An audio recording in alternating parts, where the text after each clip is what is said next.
Hey guys, this is Troy, And Alex. and we are Two Dudes in Sports. So, we mainly do football, but with the All-Star break coming close and the trade deadline being so near, we decided to take a look at how every team or some of the players are doing in basketball. Because, it's a pretty wild season. I mean, for the first time in, 20 years, the Eastern Conference is significantly better than the West?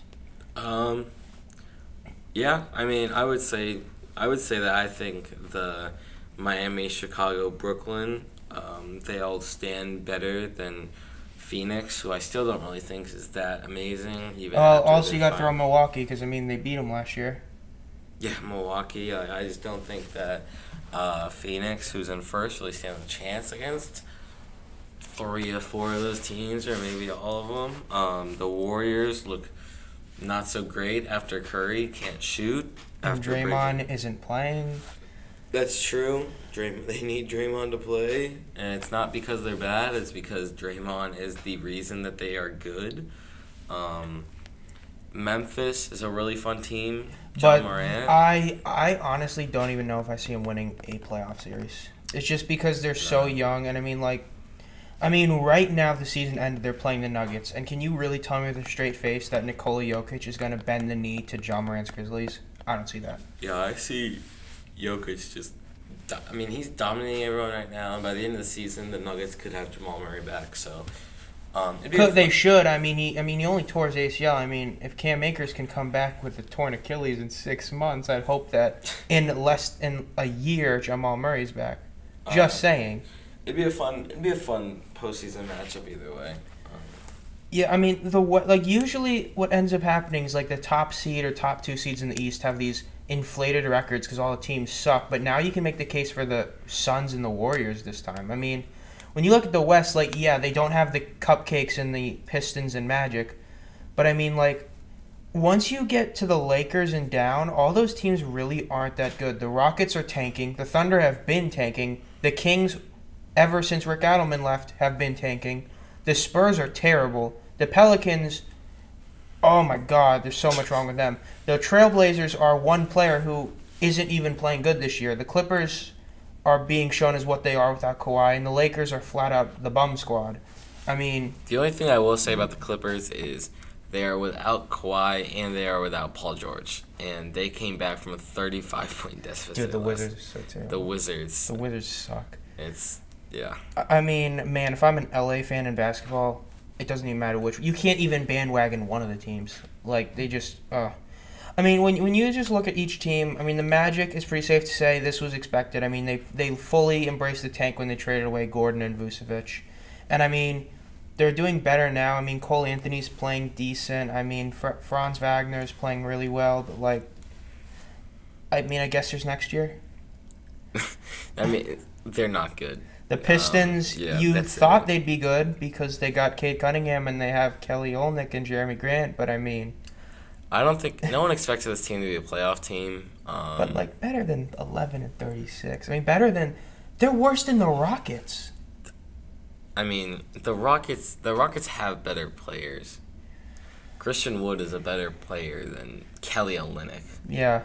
And then Kevin Porter Jr. is a better player than probably Sadiq Bey? I don't even know. But when you look at those two teams, it's just joke. The Pacers, they're supposed to be trading everybody, but they haven't yet. I don't see it happening. I don't think that they ever pull the trigger on that. The Pacers have never been one of those teams, and then they'll keep everyone, sign a dude that's not even playing good this year, and they'll be an all-star next year, and they'll win 45 games. Get eliminated in the first round. Eliminated in the first round. Because they could get stuff, but it's Miles Turner has some trade value, and then Domantas Sabonis is still one of the most underrated players in the game. It's just. Yeah, no, they could Pacers definitely get assets. Oof. The Hawks, it's kind of funny. They went from being in the Eastern Conference Final to being worse than the Knicks. 12th. But hey, Trae Young still owns New York, I guess. I guess I don't even. The Knicks underwhelming, underachieving. Yeah, I would say that. I think Thibodeau did a great job with the bad players last year. Yeah. That would actually play. Julius Randle has got to go back to at least 90% of that at some point for us to win. I think that's probably one of the biggest flaws. You guys bet way too much into Julius Randle. I mean, if you look at his career, that was an exception of his career. And Rose being injured for most of the year so far has been. They don't have anyone at point guard. But I think that they drafted well. Quentin Grimes has made an impact. Comes in and he shoots the ball a lot and makes some of them, I guess. I don't know. I mean, they're the 11th seed in the East. I mean, there's nothing that they just sloppy basketball. RJ Barrett's been good as of late. They'll probably trade at the deadline, but hopefully we finally get minutes to Cam Reddish and he just kind of plays with RJ. Yeah, you guys made that trade and you haven't done anything since. It's just bruh. Yeah, no, it's just Tibbs' rotation is just annoying. He sticks to it by his heart. And, they're just underwhelming. They need Julius Randle needs to perform. They need something out of their point guards. And well, you know what? At least there's this. They are only 7.5 games behind the 1 seed. Yeah. I mean, and then as for the teams in the West that aren't in the playoffs, the Rockets, they suck. They're rebuilding. The Thunder, rebuilding. Kings, rebuilding. Spurs, rebuilding. Pelicans. The Pelicans, okay, we'll get to a bit later when we talk about the players, but just note, in a while, we're going to have a lot of Zion slander. And as for the teams in the play-in, you got the Trailblazers who, Dame's out, still playing. I haven't heard literally anything about him in, the last 2 months. Last time I heard about him, he was hurt, which wasn't that long ago. It was 1 week ago. So I would say the Trailblazers are not in good shape to do anything. Because that's the only reason they ever did anything in the first place. Thank God they're in such a weak West. Oh my God. If they were in the East, they'd be probably almost as bad as the Pistons. Yeah. The Clippers, they're injured fully. They're without their 2 best players. There's nothing they can really do. I guess it hurts that some of their depth guys are gone. The Lakers, yeah, we can talk about them in a bit. The Timberwolves, honestly, this is a good year for the Timberwolves. Yeah. They have Pat Bev. They got Anthony Edwards, who's top 5 in 3 points made a game, by the way, somehow. They've got Karl Anthony Towns, still underappreciated, and you got D'Lo. The team is good enough to do something. And they're 7th right now, so if they can keep this up, they're only 5 games out of the 4th seed. So the Nuggets. They're not. They could easily, at this point in time, they could very easily win a play-in game against Portland. Oh, definitely. I could see them win a play-in game against the Lakers as well. They're good enough to do it. It's just they've already beat the Lakers a couple of times this year. It's just you gotta stay healthy. The Nuggets, it's Nikola Jokic literally doing everything, and that's pretty much the whole team. Pretty much. I think he finished this week with 30-something, 12 and 10 this week. He had a monster game last night. Last night? Yeah. What about the one last week where he had 49, 10 and something, and he's been great. Jokic had 28, 21 rebounds and 9 assists last night. And that's probably a bad game for him. With a plus 14 on the court. He's great. The second highest scorer was Aaron Gordon with 16. If Nikola Jokic was on a team that was a 1 or 2 seed, he would probably be the MVP undisputedly. Now they did play the Pistons, but Cade Cunningham had 34, 8, and I think he had 4 blocks too. Let me check that. The Nuggets, man. Cade Cunningham had 34 points, 8 rebounds, 8 assists, and 4 blocks. That's a ridiculous game. And he had a -4 plus minus. That just goes to show the Pistons are bad, and they should trade Jeremy Grant for a couple of assets. Just stack up in the draft. Go get Jabari Smith from Auburn, and just keep drafting. As for my team, the Mavericks, I don't see it. I'm gonna be real with you. I don't like Jace Kidd as head coach. Luka, I mean, he was playing terrible and he was playing really good. Now he's just playing like good. It's just. I mean, even with Tingy Pingy playing a bit better than he was before, it's like, bro. I mean, I still don't have that much faith in them because once you get past even Porzingis, it's like, who's the next best guy on your team? Like, legitimately, who is it? Jalen Brunson? Yeah. Dorian Finney-Smith? Like, I always liked Tim. Boban? I always liked Tim Hardaway Jr. Yeah, it's just he's good when he's good. It's just like he'll go on these awful shooting runs, and it's like you can't win like that. I mean, all the playoff games they win are usually when Luka has like some 40-point triple-double or something. Yeah. And I think it's the same way. And then the fourth-seeded Jazz, I mean, I don't think there's anything to talk about. They're literally the exact same team they've been probably the last like 4 years. They have Rudy Gobert playing great defense, Donovan Mitchell doing his thing, and they'll be eliminated a lot earlier than they should be in the playoffs. Yeah. The Grizzlies, Rudy young. Gobert is averaging 15 rebounds a game. He's probably going to win his 4th Defensive Player of the Year. The Grizzlies, you got Triple J. John Morant's playing awesome. Mike Conley, I think. No, not Mike Conley. Mike Conley's on the Jazz Yeah. now. You got guys like Steven Adams is on that team now. Oh my God. You've got Dylan Brooks. They're a team. I think their record is a lot better than they actually are, but they are a team. They are a team that I firmly believe will be knocked out in the first round. Yeah. I don't think they'll be able to hold up because they're like the old Bulls, they're like the Derrick Rose Bulls. John Morant's really good. He might win an MVP, probably not this year. Oh no, he's not winning it this year. In his future, he's not even top 5 in MVP voting. Maybe he's 5th, but in the future he'll probably win an MVP. I mean, he's already proving that he is by far the best player from his draft class. Oh yeah, no, without a doubt. Yeah. It's just who's second at this point. Oh my God, Tyler Hero. I don't know. I think I'd still say RJ. Probably. And then I mean, even though like he's a Knick, it's just probably. Yeah, I mean he's just. And then as for the Warriors, I mean, they definitely can win if Steph gets back in their rhythm and then everyone gets healthy. Because there's a universe where heading into the playoffs, they have a healthy James Wiseman, they have a healthy Clay, a healthy good Steph, and Draymond all playing with everybody else. That's terrifying. With all-star starter Andrew Wiggins. And then you've got the Phoenix Suns, who I mean, they're still really solid, but it's just I think they can make it to the finals. I just don't know for sure.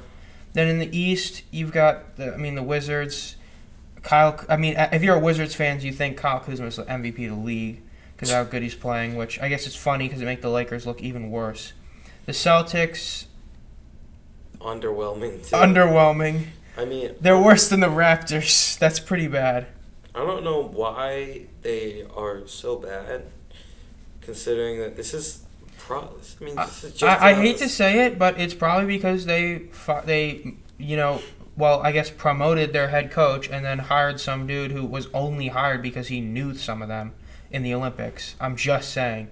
I didn't like the hire. Like, I thought it was okay, but it's just their head coach. It just doesn't seem to be working out because with Brad Stevens, they were playing good defense. They were winning games. But honestly, I think their biggest problem is the fact that when you have Daniel Tice still getting genuine minutes at center. I think Daniel Tice is on the Rockets. Oh, that's right. He did get traded. Robert Williams is their center. Oh, my God. That's almost as bad. The Time Lord. That's almost as bad. I like Robert Williams. I think he's good. The Raptors, I'm shocked the Raptors are as good as they are. They've still got Al Horford.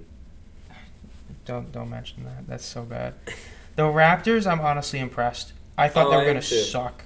I thought they were too. They got the 4th pick last year. Now, I guess it helps when you realize that Pascal Siakam is not your main star. Yeah. That it is Fred VanVleet. And I think with that, they're doing better. But at the same time, they're like literally like a game and a half ahead of the Knicks and Hawks. I don't really see them making the playoffs. No, yeah. I don't see them winning a play-in game. If they're the top seed, you have to win one. If you're 8th or 7th in the play-in, you only have to win one game. I could see them win one, but if they're like 9th or 10th, they have to win 2. I don't see them. I don't see them beating the Hornets twice. Which, the Hornets, North Carolina's basketball team isn't hot garbage, and now it's just above average. with Gordon Hayward, Mikal Bridges, and LaMelo Ball. They've got the most improved, pretty much. I mean, that's who I'd give it to. True. I mean, I know at the beginning of the season he was awesome, but I mean, it's just the Hornets gonna be eliminated in the first round. Yeah, no, they're not built for deep contention, especially like who do they even play at center? Mason Plumlee? Like it's just it's not a good. That's not. Honestly, though, me and my homies love Mason Plumlee. He is like the pure definition of the Hornets. It's like, oh, bro, Mason Plumlee, he's like so good. Like if you go to any Hornets fans, they'll be like, oh yeah, dude, Mason Plumlee, like he's that guy, dude. He's that good, and it's like so sad, but like that's how people view him. Mason Plumlee is a hustler. He hustles. Yeah, bro, got a high motor. Yeah, he's a gritty little player. He is. Yeah. Yeah, I mean, he's almost the grittiest player in basketball, probably. The 76ers, you've got a coach that shouldn't be a head coach because he keeps losing. Yeah. You've got Ben Simmons on your, I don't know, payroll. Why do you still have Ben Simmons? I mean, if you couldn't get a second-round pick for him, that's a W. And then you've got Joel Embiid, who's playing great. 29-11. I mean, they're only 2 games out of the 1 seed, by the way. But at the same time, it's just they got Doc Rivers as a head coach. If you have Doc Rivers as your head coach, you're not winning a title. That's fair. It's like Aaron Rodgers at quarterback. Like, yeah, they have a ring, but like, it's so long ago that like, no, they're not winning another one. Yeah. The Sixers have drafted well. Matisse Thybulle's good. Great player. Great pick. Tyrese Maxey's good. Awesome pick. Obviously like Embiid and solid. Or Shake Milton. It's good. But they don't trust guys like Tobias Harris, who's just a pure scorer. I've always liked Tobias Harris. I think that's going to go down as one of the worst signings in Sixers history. They didn't need to sign him. It's a horrible contract. I mean, Seth Curry's better than him. Seth Curry is really good. I still can't believe the Mavericks let him go. I'm 2 years later, I'm still pissed they let him go. But like Drummond, like is that necessary? Why not? Like you get Drummond. You had Dwight Howard. And you have Drummond, and it's like, all right, these are kind of the same players. Like these are just not. I'm gonna be honest. I'm kind of shocked. I get that they probably didn't see this happening. But with hindsight, I'd imagine the Cavaliers would be thrilled to still have Andre Drummond with how they're playing. Because you know how, like, people are trying to play small ball in the NBA now? The Cavaliers just said, oh, hell no. They literally, like, half their roster are guys, like, above 6'7". Yeah. Like, they are playing tall ball basketball. I mean, Kevin Love's doing great as a bench guy. I mean, you've got Evan Mobley playing great. Colin Sexton is still awesome. And then I will say, though, it really hurt losing, I forgot his name. The guy the high grit, high motor player they had. The guy that got hurt, Ricky Rubio. That hurt. Rubio, yeah. That really hurt. And I know that they tried to fix it, but, like, it's just... I mean, Rondo's just not as gritty. Yeah, he doesn't have the same heart. Not as much. But I mean, hey, they won 8 of their last 10, and I mean, they're still 1.5 games behind the 1 seed. And genuinely speaking, I don't think they're a finals caliber team, but I think they're an Eastern Conference Finals team. I think they could make it that far. I don't think they'll win it. I don't see them beating, like... I could see them pull off an upset against the Bucks, Nets, Bulls, or Heat, but not 2 of them. Yeah. Jarrett Allen and Evan Mobley. He's another great player. Jarrett Allen especially. Embiid is the only center in the East that even stacks up with Jarrett Allen currently. Unless Giannis plays center, and then or like Bam Adebayo, but I'm still taking Jarrett Allen over Bam. Bam is really good, but he's like 6'9". Yeah, and when you're talking about 6'9", I mean that's undersized compared to the Cavaliers. And Jarrett Allen. And don't forget, 7'1". the Cavaliers got Taco Fall too. Because why not? I love this. I like this Cavaliers team. When Jarrett Allen is averaging 11 boards and Mobley is averaging 8 boards. To put it simply, you're not out rebounding this Cavaliers team. No, and that's like they beat you in the trenches. Yeah, because I mean they're playing. What old heads would say is they're playing basketball. They're not shooting threes a ton. They're just get the rebounds, score in the paint, score down low, get the boards. Just don't create turnovers. Just do your job. It's like when you just run the ball in football. You just keep pounding. And the Cavs have 8 people averaging over 10 points right now. One of them being Ricky Rubio, But if you take him off the list, Rondo's averaging 9.8. So it's like, it really doesn't matter. You might as well just make it 9. I mean, this Cavaliers team, they're probably a dark horse for the title. I don't see them winning it, but I mean, if you bet, I could see someone betting money on them. Yeah, and then like, I mean, dude, people bet on the Blues when they were the worst team in hockey, and then they ended up like winning $100,000 from a $100 bet. Yeah. As for the Bucks, I mean, they're in position to repeat. Giannis is clearly the MVP right now, even though Jokic is playing awesome. It's just Giannis and this Bucks team are so good because of him. He's just awesome this year. And that's about all I can say about him.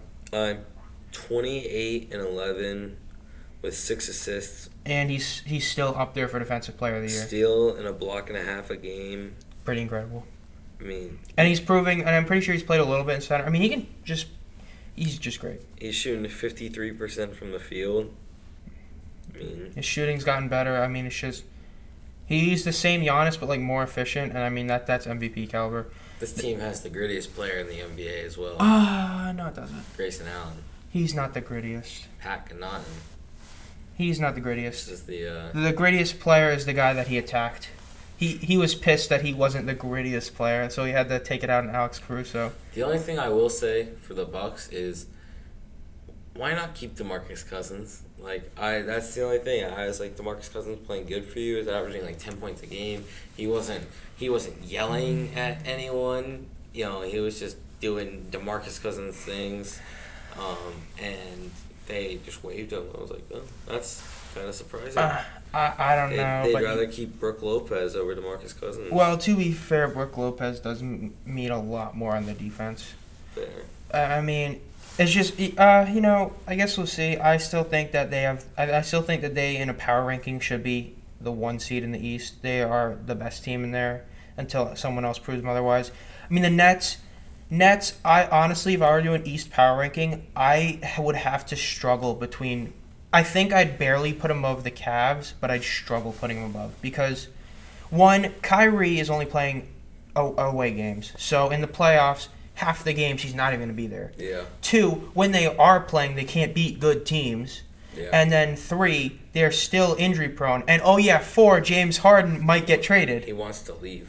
So you've got all these issues, and then you still think, we can win a title. Like, yes, to be fair.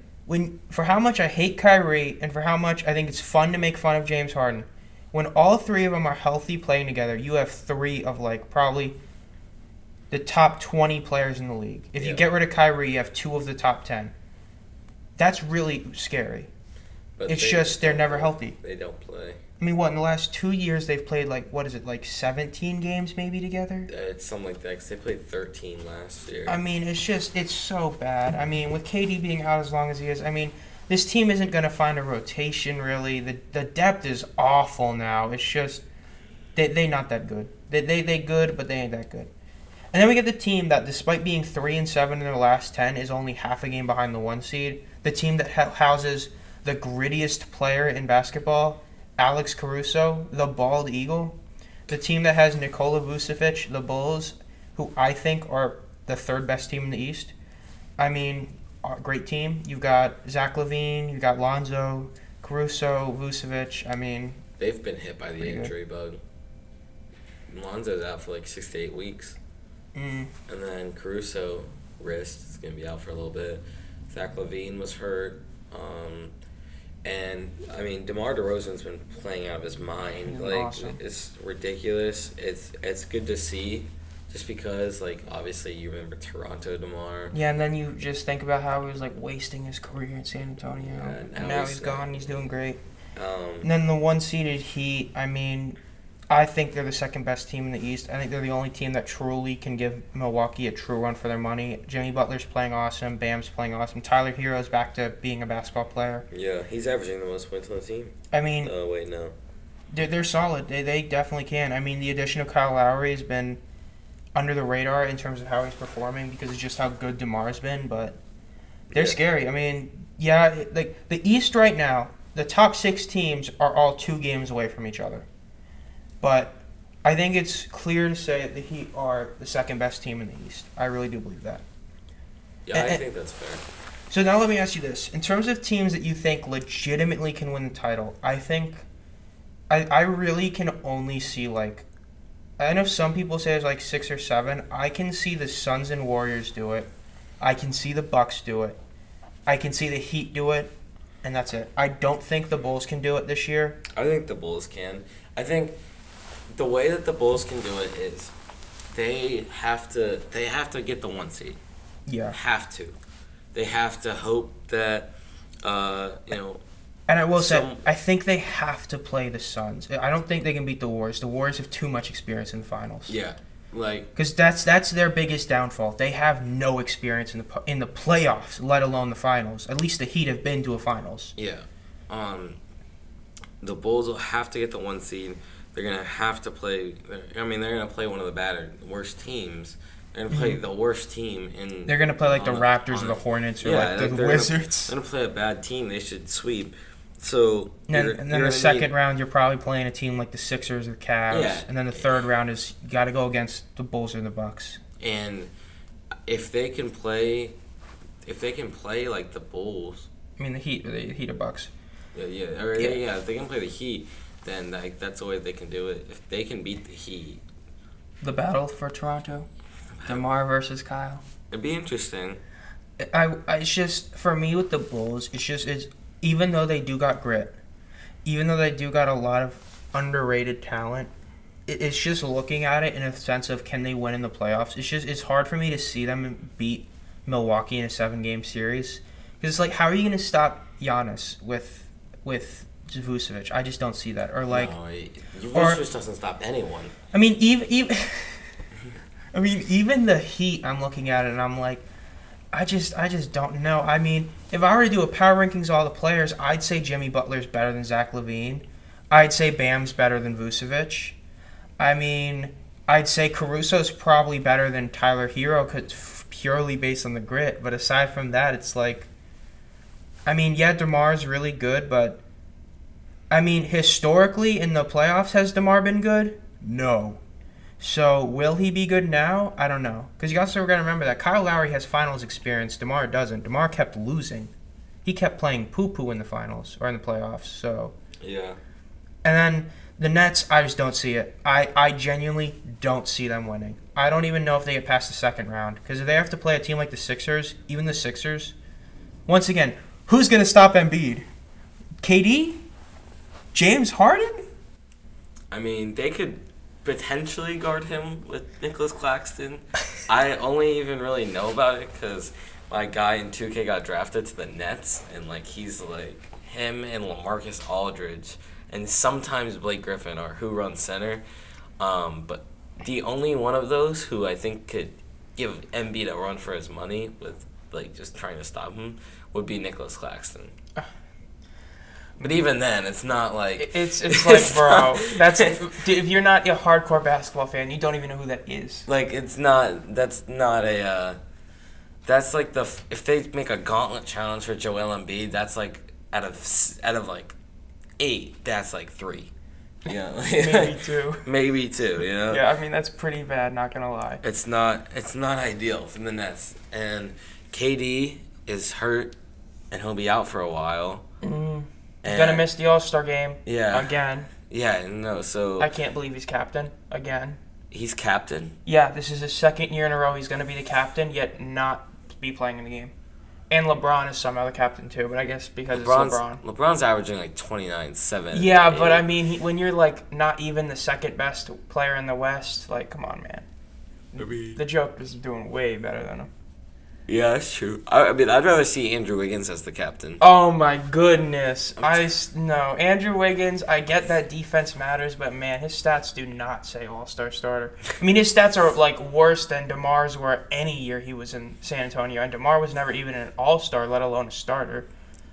I mean, you know what? Andrew Wiggins, when All-Star Weekend comes, his favorite players are going to become Paul George and Kawhi Leonard for that weekend, since those are the only reasons he's even an all-star. That's fair. He's been playing well, though. The Warriors as a whole aren't playing well. Yeah, I mean, yeah. Well, you know, speaking of Andrew Wiggins, I think it's time we talk about some of the trade rumors and some of the players that have been some controversy. So I think the best one to start with is the man himself, the triple-double man, Russell Westbrook. He needs to be traded. He cannot get traded because he's been so horrible and he's on such a horrible contract that no team is going to take him.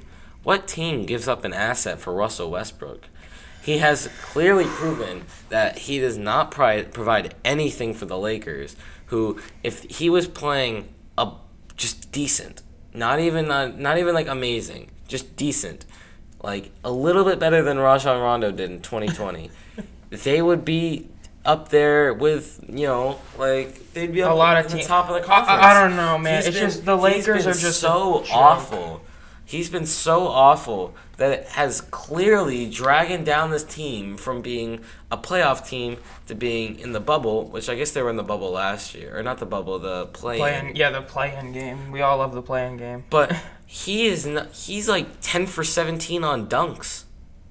He's barely above 50% making field goals on dunks. And he is probably the worst mid-range shooter I've ever seen. He once a week he hits the top of the backboard on a mid-range shot. I mean, the Lakers as a team, I can't even say the Lakers are just so bad. First of all, Stanley Johnson of all players is now probably one of their best players because they just signed him to a contract, which is just so pathetic that's how low you've gotten as a franchise. Anthony Davis, oh my God, he has a legit case of all teams that are currently in the play-in or playoffs as the worst second star on a team because he's never there. And then he gets back and he has a couple great games and everyone says, oh, see, I told you, AD's all this. And then guess what? He's going to hurt his pinky and he's going to be out for 4 weeks again. Yeah. He's going to get a haircut and say, oh, dang, dude, my head hurts. I mean, he is the softest player in the NBA by a country mile. Yeah, no, he does. Well, softest physically. He does need to stay on the court. He's not been reliable. Feel bad for LeBron. I don't. I do. He's already won enough, and I agree with you, but and you know what? To ditch Cleveland twice, yeah, you kind of deserve it. For the numbers that he's been putting up, it's like. Now he feels like. Numbers, well, I mean, Bradley Beal put up those numbers, but you weren't feeling so terrible about. Oh my God, his second best player is Russell Westbrook. I mean, Bradley Beal was putting up better numbers than LeBron was last year. I mean, Bradley Beal was averaging 32 points a game for most of the year. LeBron is averaging 29, 8, and 8. Bradley Beal was probably averaging 32, 6 and 3. Oh my God. That's not good. That's not better than LeBron. LeBron is 37. So I feel bad for LeBron, but. No, there's no shot. The bottom line with LeBron is at the end of the day, people can try and trash Rob Pelinka as much as they want.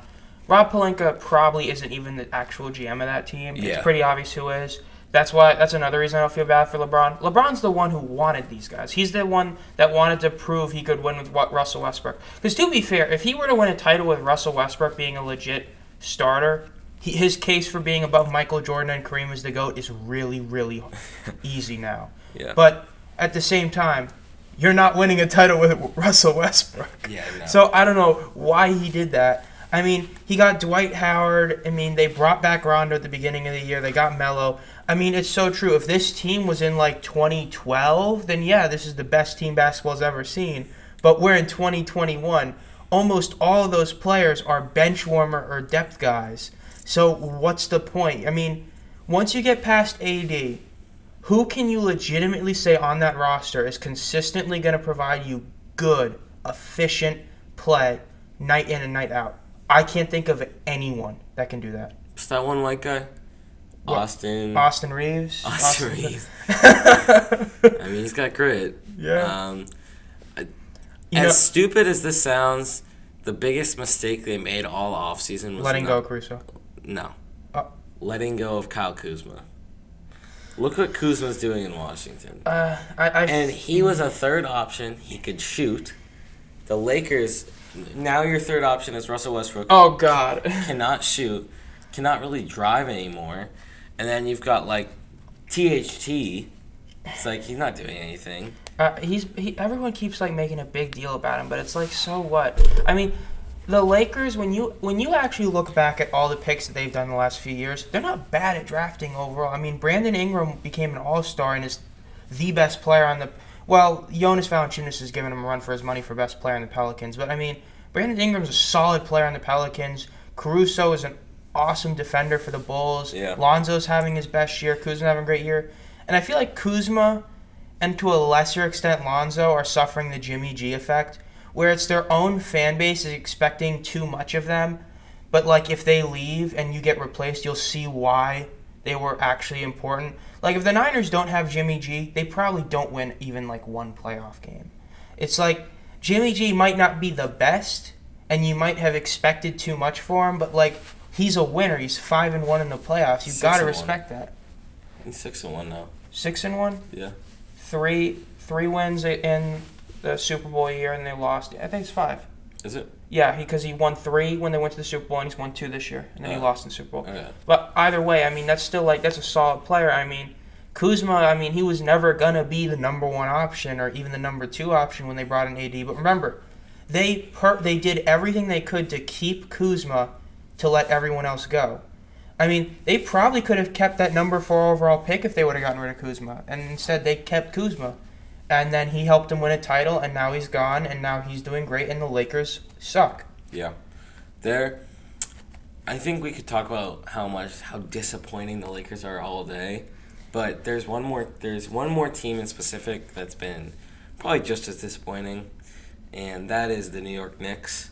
Oh, so my God! We're gonna go ahead, and I'm gonna go ahead and rant a little bit about the Knicks. Yeah, you do you, man. First of all, I think Thibodeau's rotations have been awful all year, right? Now, it might just be Thibodeau, but Thibodeau was a coach of the year last year, and this year he looks like awful.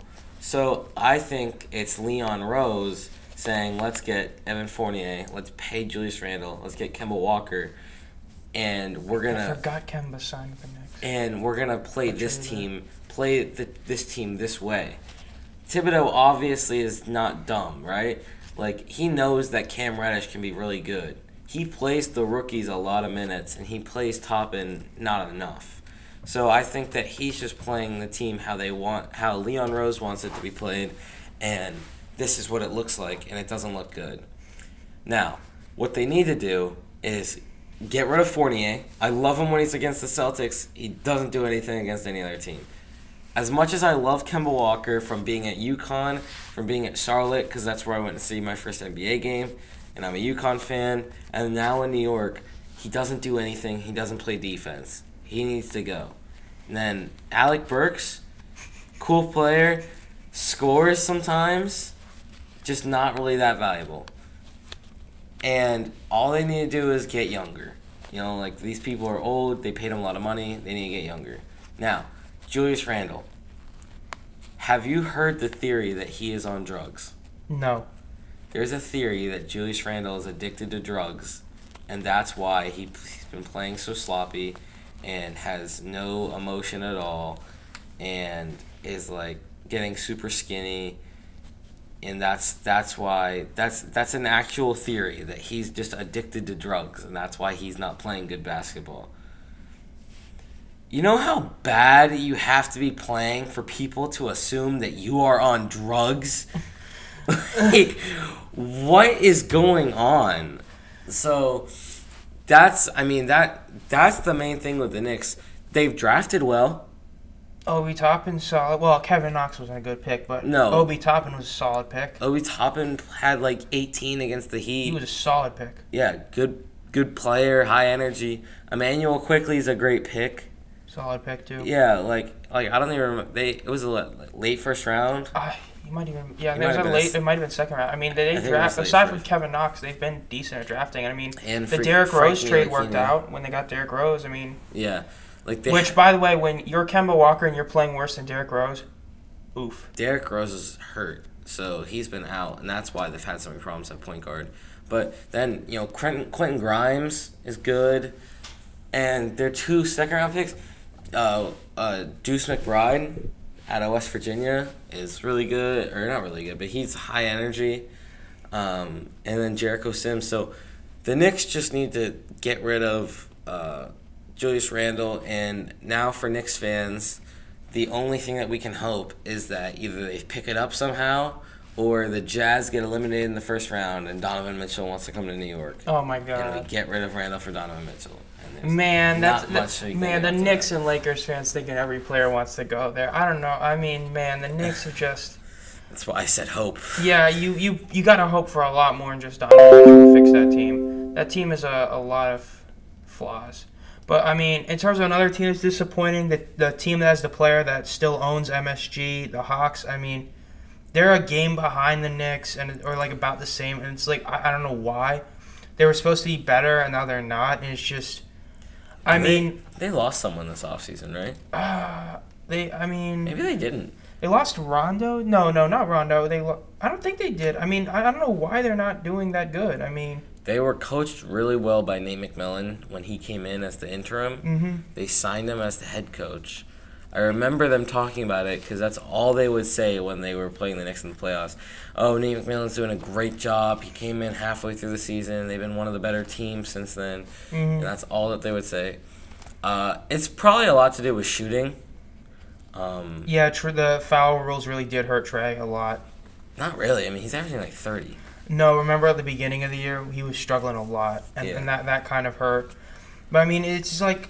I don't know. I think they need to move on from John Collins. As good as he is, he clearly doesn't want to be in Atlanta. Like, they don't play him as, like, he's really good, and they just don't. I mean, I don't see him really going long-term with this team. It's probably, I mean, like, they got a lot of good minutes out of Danilo Gallinari last year in the playoffs, and a lot of good shots. Kevin Huerter had a lot of good minutes, too. Bojan Bogdanovic, like, those are three guys that... I mean, they got Lou Williams.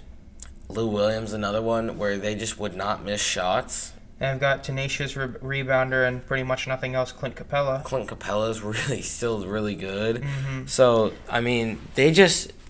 As a roster, you look at it and you say it's not like a team that'll compete for a title, but that's better than like being the 12th seed. Yeah, like, no, you should be able. I mean, when the only teams you currently have a better record than are actively tanking Magic, Pistons, and Pacers, that's not good. Yeah, no, that's like really bad. Yeah, I mean, it's just it's an L.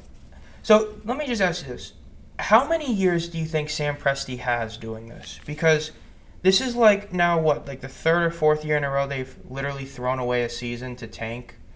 I mean, they keep doing it. They signed Kemba just to get picks, to trade him, to get picks. They still have Shea, but like, is Shea Gilgeous-Alexander actually going to sign extensions with this team if all they do is lose and lose and lose and lose and then keep trading picks? Like, I just don't know. I feel like at some point they're just gonna like. Josh Giddey has been really good.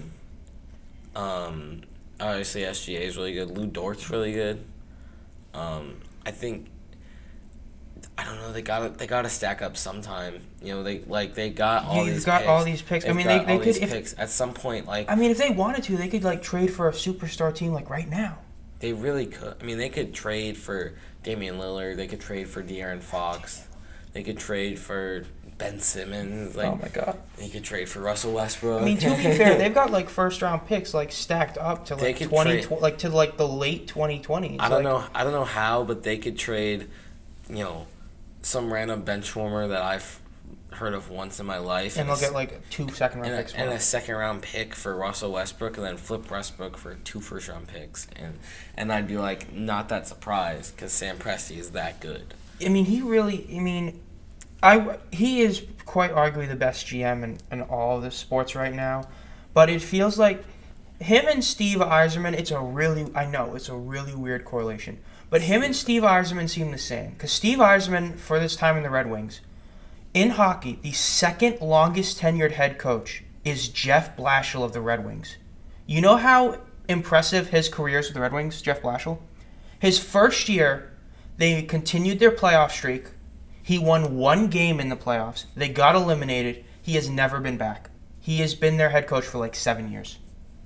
In hockey. I don't know if you guys know this. Hockey, it's the hardest of the 4 sports to stay as a head coach. You can literally get fired for losing a conference final. Mark Bergevin, the GM of the Canadiens, got axed this year after bringing his team to the Stanley Cup final last year. So Steve Yzerman's patience with that team is insane, because what he's doing is just like what Sam Presti is. He's like trying to build this nucleus from like years before, and it's like you just have to be patient. But at the same time, how long is too long? How long? I get it. They're going to get another great player from the draft. But you have a great player in SGA. And you're not trading him. And I mean, his trade value isn't going to go up. He's going to get better, but how long will he still be? Like, he's young. Like, he's young. He'll be good for a long time.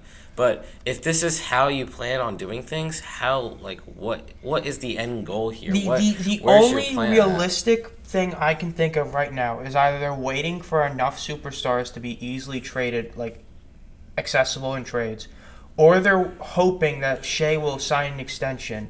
And I guess their plan might be that in like 2027 or 2028, when Shea is like at his prime at like his late 20s, they can get a core around him, I guess. Like, I could see that. I mean, they have enough picks to do that, but it's like, it sounds like such a weird plan. But I mean, you know what? Sam Presti drafted 3 guys who were MVPs, and he didn't even have a first overall pick. He drafted Steven Adams, who just out of nowhere became like this literal brick wall. And his Cantor Freedom. I mean, he can draft. It's just taking a long time. Yeah, I feel like everyone, you always hear the Thunder, oh, well, they traded, Chris Paul for 6 first-round picks, and geez, that feels like a lot of first-round picks for Chris Paul. I guess he's good, but I don't know.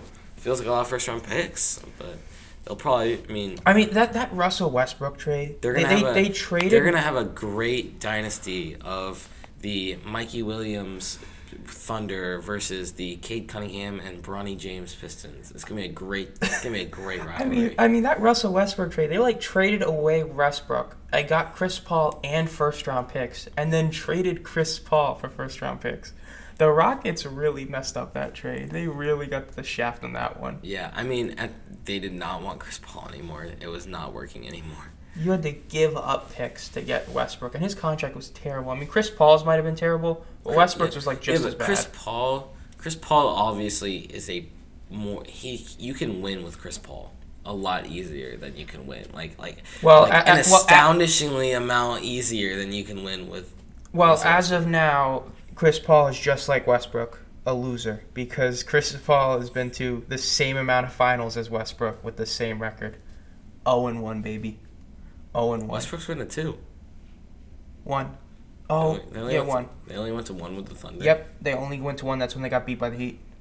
So 2011 was the Mavericks. Yep, 2012 were the Thunder. 2013 were the Spurs, and 2014 were the Spurs. Spurs twice, okay. I mean, the Thunder just that team was underachieving. When you look at it, they really were, but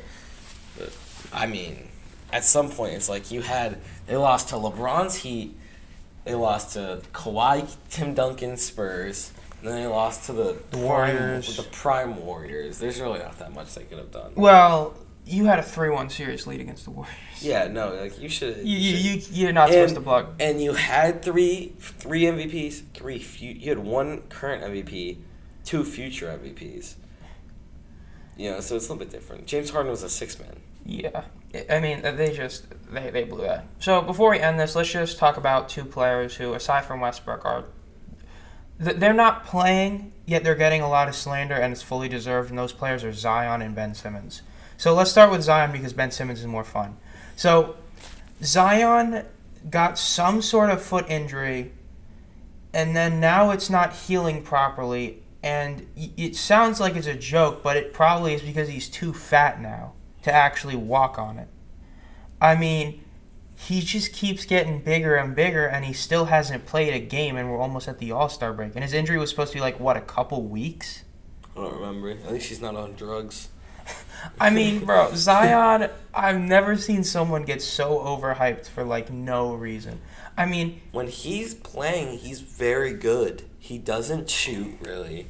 But he is when he's playing, he is one of the most dominant people in the paint. Like, there are not a lot of people in the NBA that can stop a healthy Zion in the paint. So his value when he's playing is very high, and obviously when he's not, it gets very low because going into the draft, he was 6'7", 285. This is not a small person. Yeah, no. He's always been on the bigger side.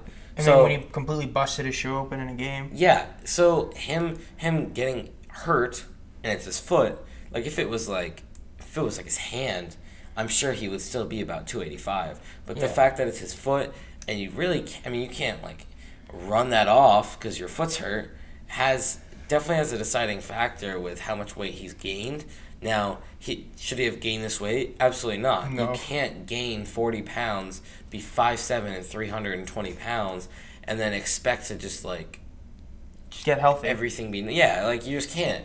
But for now, I guess I'll give him the benefit of the doubt, saying that if it's a hand injury, if it's whatever, and you can work out with it.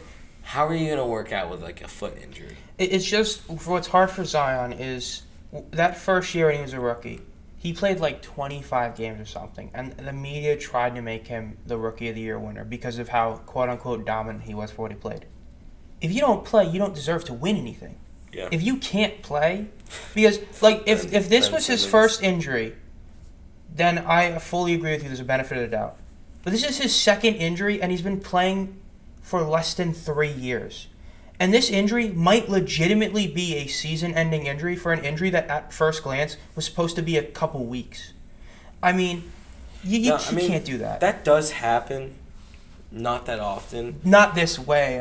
He's almost pulling the Eddie Lacy challenge. It does happen, though, where it's an injury, more doctors are not always right. But then here's the question, though. If this injury is worse than we thought of at first, then coming back, because Kevin Love's had a lot of foot problems, and that's because when you're a big guy, of course your feet are gonna have problems. It's what took Yao Ming out at the end of his career. If Zion's having all these problems now, it's not gonna get that much better. Yeah. He might become the new Street Clothes Davis. Because he's an all-star, debatable all-star last year, but an all-star nonetheless, and that was the only year he played, and now he's playing not at all. So in 3 years, he's possibly going to be playing less than 1.5 seasons, despite being so young, and you're not supposed to be hurt that often when you're young. And then the last player to talk about is, of course, Benny 1 point, Ben Simmons, the guy who supposedly has some sort of depression, I guess. Rookie of the Year, Ben Simmons. In his 4th year in the NBA, won Rookie of the Year. Ben Simmons. I don't know what's going on with Ben Simmons. I don't think anyone really knows what's going on. I think that the way that Daryl Morey has handled the situation is probably the worst way he could have. How was he supposed to handle it? Trade him. Yeah, take his value down. Yeah, you thinking that you're going to get 3 or 4 first-round picks for Ben Simmons is outrageous. Even if you eliminate recency bias, you're still getting a player that can't shoot. Send him to Sacramento. Who cares? You know how much probably worse Sacramento. There's probably a lot less to do in Sacramento than the rest to do in Philadelphia, right? And it's more expensive because of California, which is probably not that big of a deal because Ben Simmons has a massive contract, but send him to Sacramento, a place that has never done anything except for Chris Webber, and now you can probably sneak away with De'Aaron Fox just because of how the Kings look. If you can sneak De'Aaron Fox for Ben Simmons straight up, that is a fleece. That is a ridiculous trade because De'Aaron Fox plays defense. He can shoot, not crazy well, but he can shoot, and he's probably the fastest player in the NBA. Well, let's just put it in a pure technical standpoint.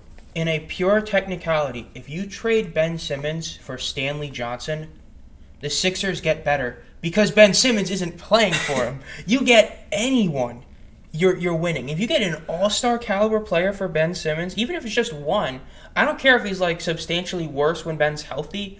It's better because Ben isn't gonna play this year, and let's be real, he's never playing for Philadelphia again. No, he's not. He's not, and that's why first practice back, he was on his phone.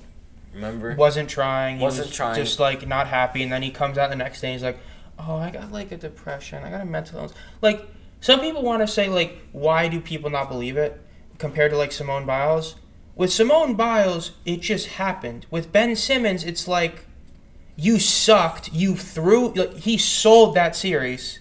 And then he gets pissed because he gets blamed for it when it was his fault and now he has depression? No, that's cap. He was just trying to get paid not playing. This is one of the things they said was his family, it, like, backs him up on everything. So, like, they'll just go with anything he says, and they, like, coddle him as what, I don't know, one of, like, the GM said or something like that, or Doc Rivers said it or something like that. And it's proving to be the truth. Ben Simmons is whining his way out of Philadelphia, which is, like, it's just ridiculous to me. First of all, they think they're going to get this much value out of a dude who has not played as good. And even when he does play, he provides literally zero on offense anymore. His best year was his rookie of the year. Like, so, I don't... And he's only gone down from there. I would quote, like, someone from, like, First Take or something, but I can't even because all of them say it. It's the same thing. He has not gotten any better at basketball since college. Yeah. Like, not even since his rookie year, no. Just since college, he's not gotten better. He is a defender who cannot shoot. Like, not mid-range, not long, just can't shoot. And can't... it's just, oh my God. You would think after a while that if you're an NBA player, you practice... Like, he has to practice shooting a lot. I really, really don't know. It takes a special kind of terrible to average like 30% in the playoffs from the free throw line. I mean, just think about that. Me and Alex legitimately could have shot better than Ben Simmons at the free throw line. Listening to this, probably could. I'm confident I could have shot. You could literally get someone off the street and they could shoot. Maybe they'll do the same. Maybe they'll do 3 out of 10. But they're probably going to do better. I mean, it's not like you're shooting like from like some random angle at like 20 feet. No, you're like literally right in front of the basket. I want to test this theory. I mean, Ben Simmons is just such a joke. Like, you're not going to get that much for him. And if you get anything, it helps right now. Like, their title window is as long as Embiid's prime.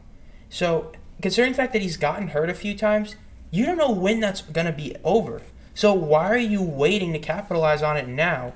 And, I mean, it's not like Ben Simmons has, like, a no-trade clause or something. Just trade him anywhere. I mean, his contract's large enough, and it's like, so what? And, I mean, for the people defending Ben Simmons, like, for his mental struggles, let me just throw this out there. Karl Anthony Towns lost like 7 family members, including his mom, to COVID, was injured, had COVID himself, and still played at an above average level. Yeah.